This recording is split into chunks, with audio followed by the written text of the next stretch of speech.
Good morning, guys. So today our fourth day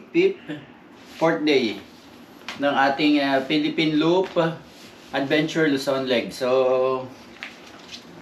ito yung mapa natin tuwing maga. So ito yung bigay ng Philippine Loop Adventure Team. At lagyan natin ng mga markings kung saan na tayo nakarating at saan yung ating patutunguhan. Ito guys, yung Sanchez Mira, ito. Yan, kung nakikita nyo, ito yon. So nandyan tayo ngayon. Papunta tayo ng Apari. Ito yung Apari. And then mag-stay tayo ng Isabela. So that's almost 280. Mga ganon yung ating ito Isabela, ayan. So Santiago, ayan, dito tayo mag-stay for the night. So babiyahin natin papunta dito sa bandaan. Dito nga. So Apari, papuntang Tugigaraw, Quirino, ayan, Isabela, papunta dito. Okay. So time check, it's around 10 ng umaga. Siguro mag-take off tayo mga 10:30. Prepare lang natin yung gamit natin. Ayan, 10. Kabit natin yung ating bag sa ating motor ulit. Then karga na natin. And that's it. I see you on the road again. Bye-bye.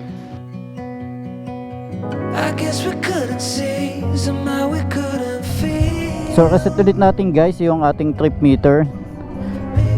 Ayan, para malaman natin kung ilan yung matatakbo natin ngayon. And let's go, tuloy na muna tayo. It's our 4th day. So meron tayong bibisitahin ditong tropa.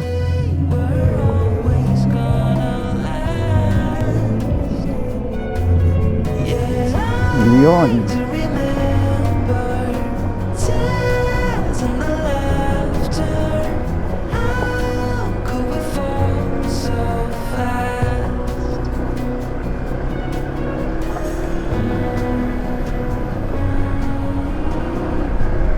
Balik tayo ng konti. Thank you Lazarian Hotel and Resorts by Red Doors. Nalikabok ng ating mga panel. Nalikabok na ng ating motor. So ayun, malapit lang sa guys. Nakikita naman natin sa ating mapa. Iyon, lapit lang ating pupuntahan. Ang ganda ng kalsada dito sa Sanchez Mira, ang lapad.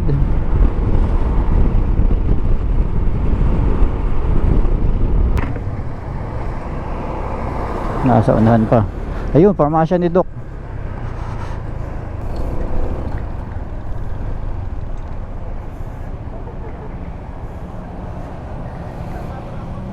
Ayan, shout out kay Sir Kronos. Sir, thank you.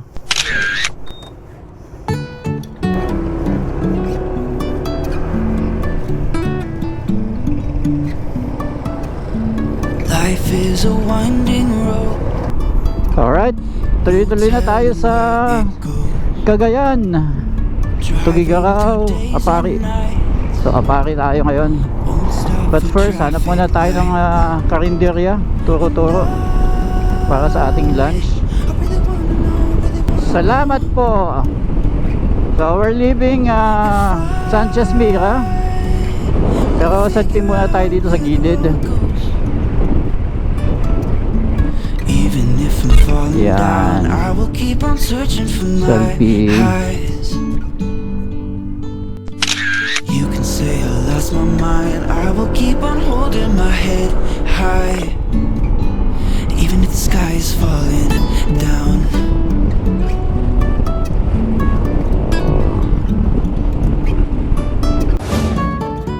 So kain muna tayo dito.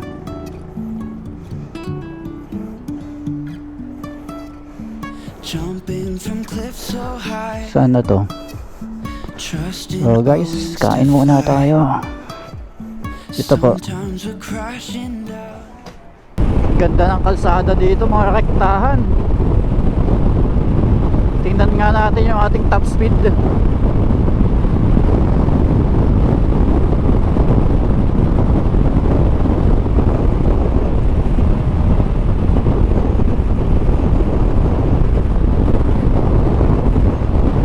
Wala, hanggang 100 lang tayo. Medyo mabigat yung ating karga. 100 lang, safe na yun. Kaya namang 115 pero diretsang malayo ang dapat na kalsada, no? Or kailangan ng momentum.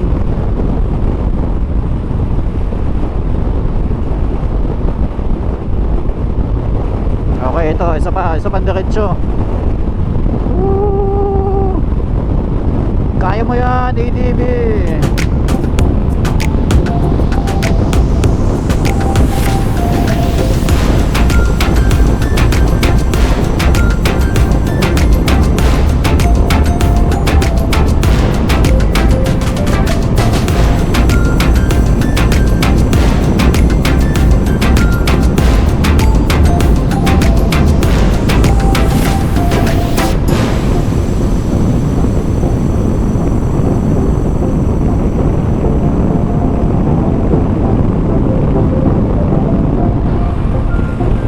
Hirapan na tayo hanggang 109 lang. So not bad.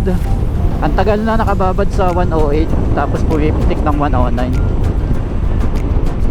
Siguro kung wala tayong karga, kayang mag 115. Stock naman lahat to eh. At saka may mga drag tayo eh. Gawa ng top box natin, yung ating side pannier. So nakakadagdag yun para sa ating wind drag. Happy na ako sa performance nitong ADB na to.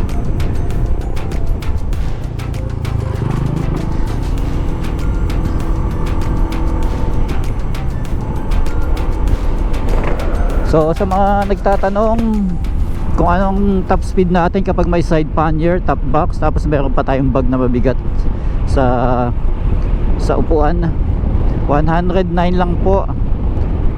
Wala na pong ilalabas kahit mayroon pang kalsada.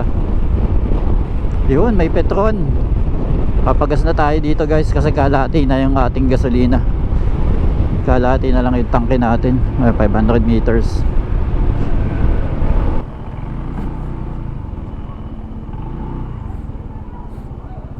Extra. Ayun. Wala. Wala daw, wala. Yun, Petron.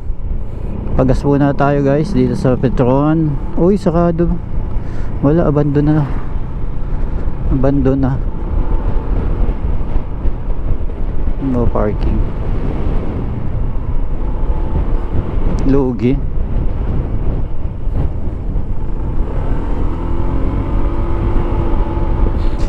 Time check 12:09 in the afternoon, May 4. Hindi tayo nagkakamali, May 4. Tama. Nakaka 46 kilometers pa lang tayo. At ayun, dito tayo papagas. Pagas na muna tayo dito. GL Clean Fuel. Clean Fuel. Alright.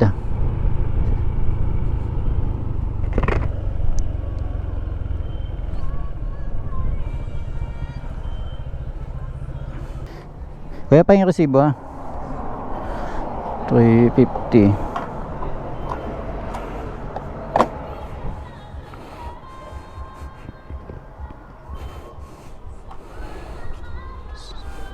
So 350, 4.7 liters.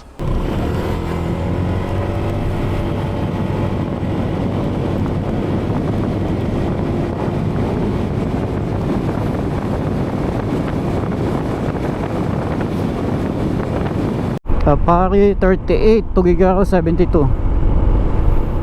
Alright, laki ng bridge. Woo! So malapit na tayo guys sa Tugigaraw. Sa ano Pari. Ang laki ng bridge. Oh, grabe.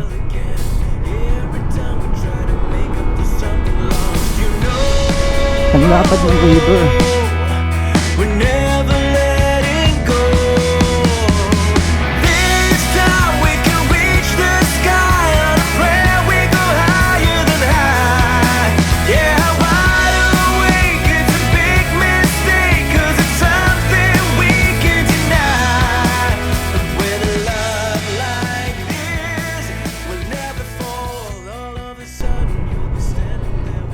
pinapakaliwa tayo. Teka, tabi muna tayo. Bakit may nakasulat na Apari kanan, Tugigaraw kanan? Doon sa kabila. Sa kabila tayo. Yun. Dito.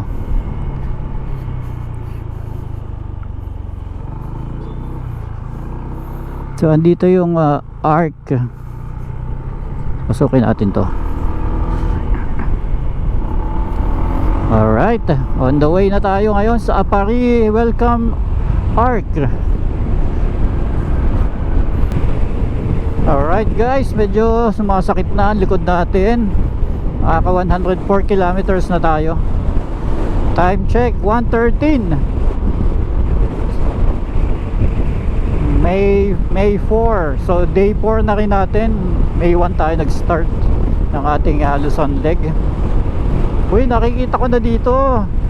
Nakikita ko na dito yung welcome arch. Ayun oh. Nakalagay sa map natin 1.2 kilometer. Alright. Yun, sana may tao para makapagpa-picture tayo. Woohoo! Eto na. So nakita ko dati yan ginagawa, pinipinturahan. So very popular tong arch na to. Talagang kasi sasadyain mo to eh.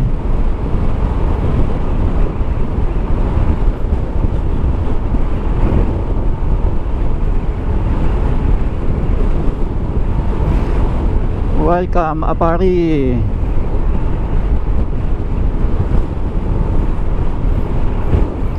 Sa gabi, alam ko maganda rin to sa gabi eh. Kasi may ilaw siya, maliwanag yung ilaw niya. Nakita ko sa mga picture ng mga Philippine Looper din. Ayan. So picture tayo dito. Ito. Welcome to Apari.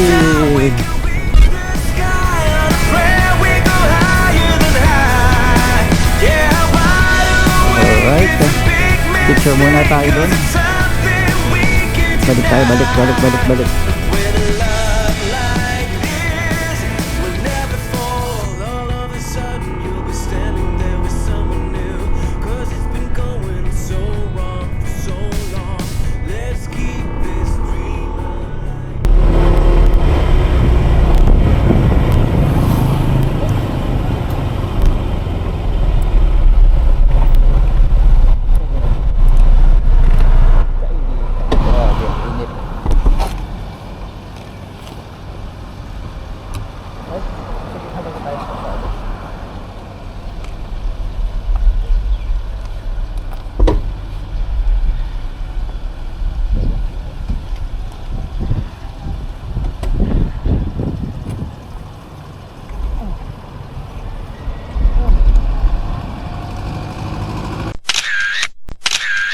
So guys, andito tayo ngayon sa Apari. Ayan. Yung welcome arc. At naalis na rin tayo. Pupunta tayo sa kabilang pier. Sa pier naman. Ayan. So sa wakas, nakating na rin natin. Okay, let's go. Pakanan tayo. Yan na yung pinakang dulong-dulo ng Apari. So dulo na rin ng ng Luzon. At malapit na tayo, 5 minutes nakalagay, 1.4 kilometers. And then picture lang tayo doon. At take off na rin agad tayo kasi sobrang init ng pagtanggap sa atin ng Apari. So sa gabi maganda rin yung Apari na welcome art kasi alam ko napakaliwanag nun. Maganda yung ilaw, tapos bagong pintura pa ngayon, gagagawa lang. May mga nakita kasi tayong picture dati, mga ginagawa pa lang. Sayang naman. Ngayon tapos na. Swerte natin. Nakapag picture tayo ng maayos dun na.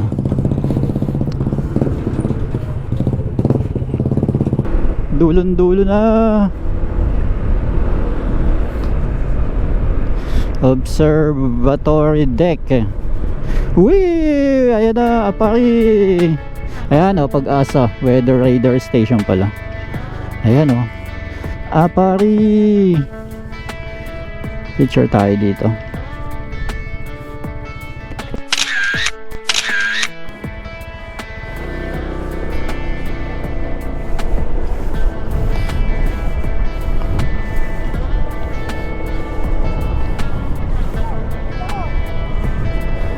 Dami naliligong bata.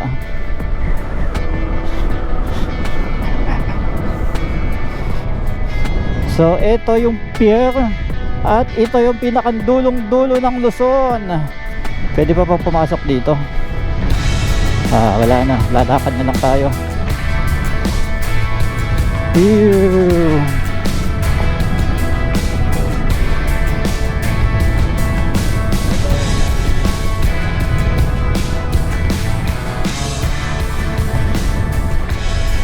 So guys, nandito na tayo ngayon sa pinakang dulon-dulo ng Luzon. Ulit-ulit ako. Ang saya-saya ko. Dito na tayo sa Apari. Yan. Yan oh.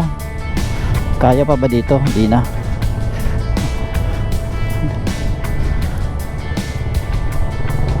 Pwede pa.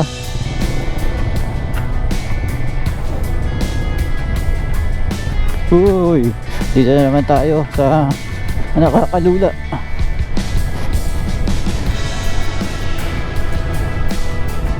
Ayan, nandito ang DOST pillbox. Yan, para kapag may tsunami,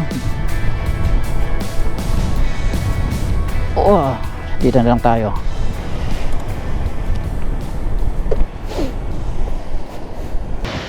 Okay guys, kainitan, nandito tayo sa pinakandulong-dulo ng Luzon, dito sa Apari. At katunayan niya na andito ang DOST pillbox. Ayan, nakasulat dito. Apari Cagayan Sea Level Monitoring Station. Ayan, Incorporation of Japan. Lalakad tayo ng konti.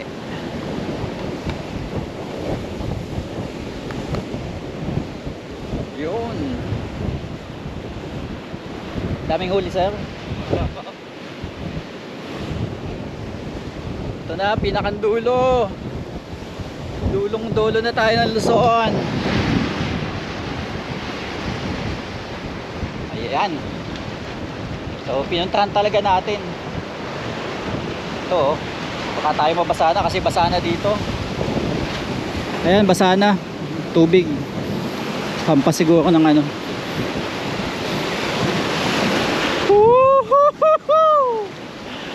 Nice.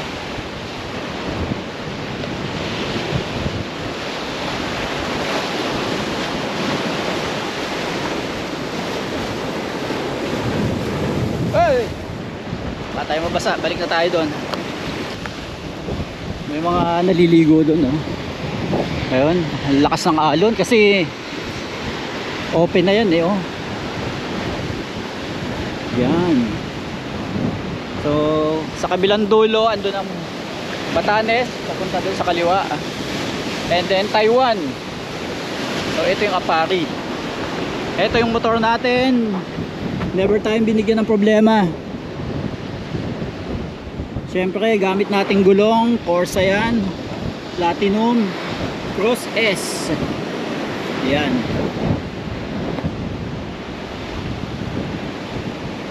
Helmet natin, yan.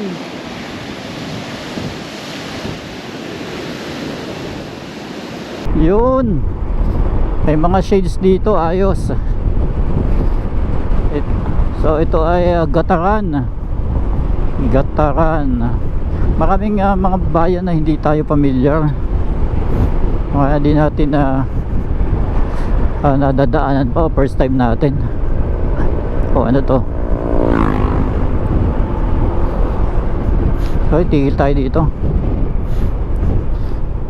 Refreshment.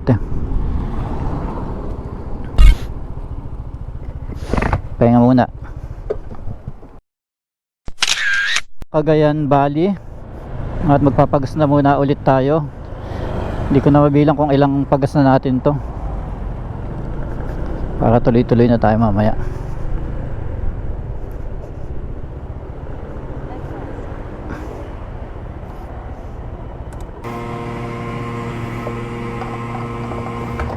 Kaya akong resibo ha. May Shell Go Plus ka, sir?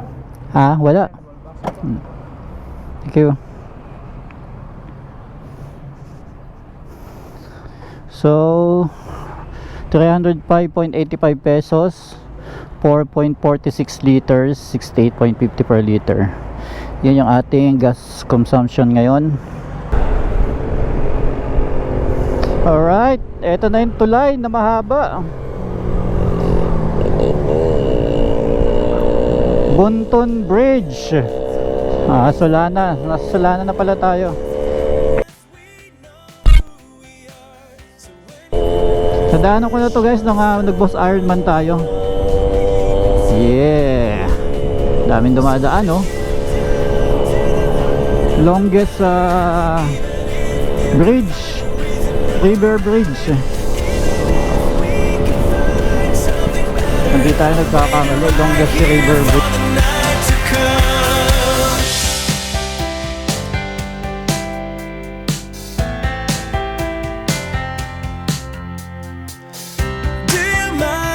Tell you what I'm thinking. Can you blame me if I say nothing at all? Let's go back and make a new beginning. 'Cause some hearts make it lucky sometimes. Well, I guess that time waits for no one, just as long as you know who you are. So if you find a special someone, never let go. So let's get down to the heart of the matter. Even if you can find a reason. Vertical natin yung maingay na tricycle.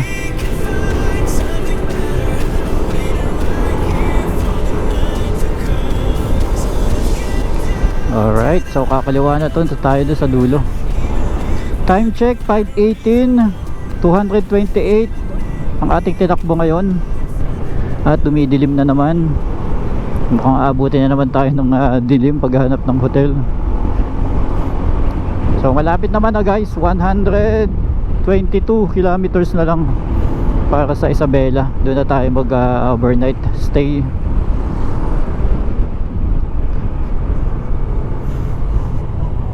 So kakaliwa tayo dito.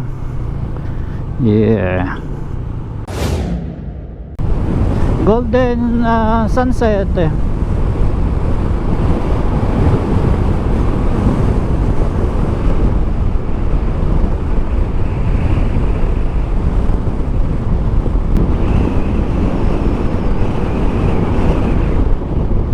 So guys, hindi tayo gumamit ng 360. Wala naman ka 360 ngayon, araw na to.